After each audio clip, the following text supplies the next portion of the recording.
राम राम। जैसा कि मैं पिछले प्रसंग में बता रहा था कि निषाद राज गुह पूर्व जन्म में क्या था और किस पुण्य के कारण प्रभु श्री राम से उनकी मित्रता हुई और उनको इतना पुण्य प्राप्त हुआ कि प्रभु श्री राम ने उसको अपने भाई समान मान मर्यादा दी। एक समय की बात है मेरे भाई बहन, एक शिकारी था, बहेलिया था। उसकी पत्नी ने अपने पति से कहा कि मैं गर्भवती हूं और मेरा मन करता है आप किसी ताजे हिरण का शिकार करके लाइए और मैं उसका मांस खाऊं। बहेलिया अपनी पत्नी की इच्छा पूर्ति के लिए संध्या समय से थोड़े बाद जंगल में चला गया। वहां एक ऊंचे पेड़ पर उसने अपना एक मचान बना लिया, एक पानी की मटकी ऊपर रखी, धनुष बाण ऊपर रखा। रात्रि का पहला पहर हुआ। क्योंकि वो नदी किनारे बैठा था, उसने देखा कि यहां तो जानवर पानी पीने अवश्य आएंगे, हो सकता है हिरण भी आए तो मैं उसका शिकार कर लूंगा। देखा उसने, रात्रि का पहला पहर था।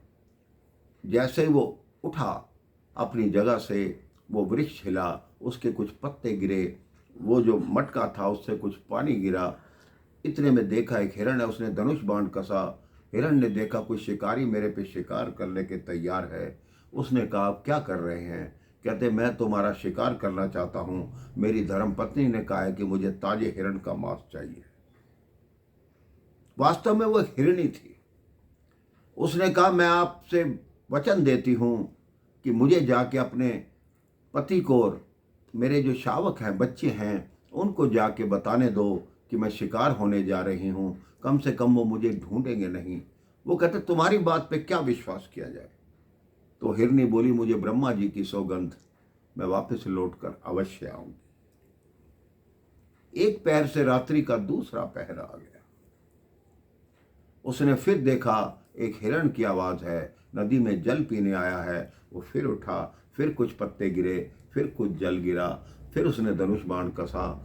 हिरण की दृष्टि उसी ओर गई जिस ओर से पत्तों की आवाज आई थी। उन्होंने देखा एक व्यक्ति धनुष बाण लेकर तैयार बैठा है शिकार करने के लिए। उसने कहा मुझे क्यों मारना? उसको वही बात बताई कि मेरी पत्नी ने ताजे हिरण का मांस मंगाया।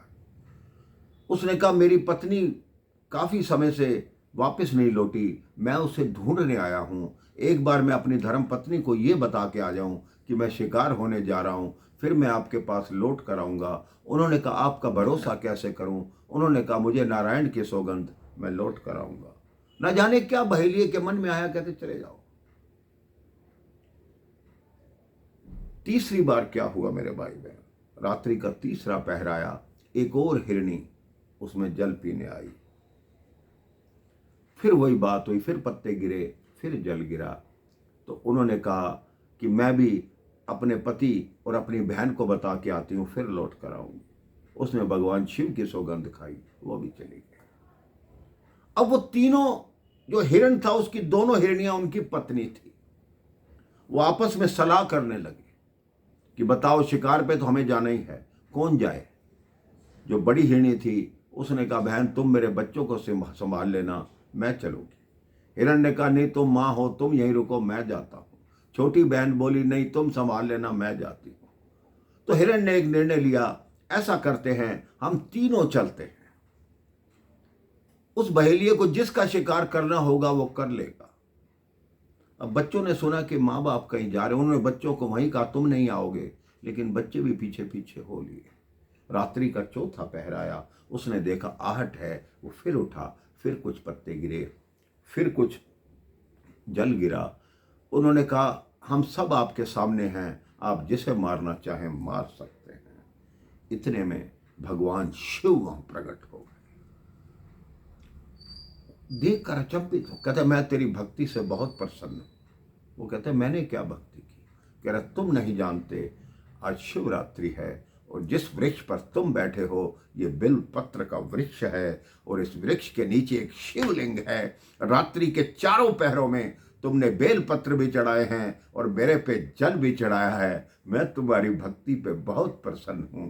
कहते कुछ इनसे शिक्षा लो। अपने परिवार के लिए, एक दूसरे के लिए मरने को तैयार हो गए, लेकिन तुमने जो भक्ति की, मैं तुम्हें वरदान देता हूं, एक जन्म ऐसा आएगा जब तुम श्रृंगबेरपुर के भीलों के राजा बनोगे और प्रभु श्री राम से तुम्हारी मित्रता होगी। तुम्हारे यहाँ प्रभु आके रात्रि विश्राम करेंगे। ये मेरा आशीर्वाद है। ये वही निषाद राजपूत है मेरे भाई बहन, जिनको भगवान शिव ने वरदान दिया था। इसके बाद राम जी ने उनके नगर में कैसे प्रवेश किया, कैसे आए, ये मैं आपको अगले प्रसंग में बताऊंगा। राम राम, जय श्री राम।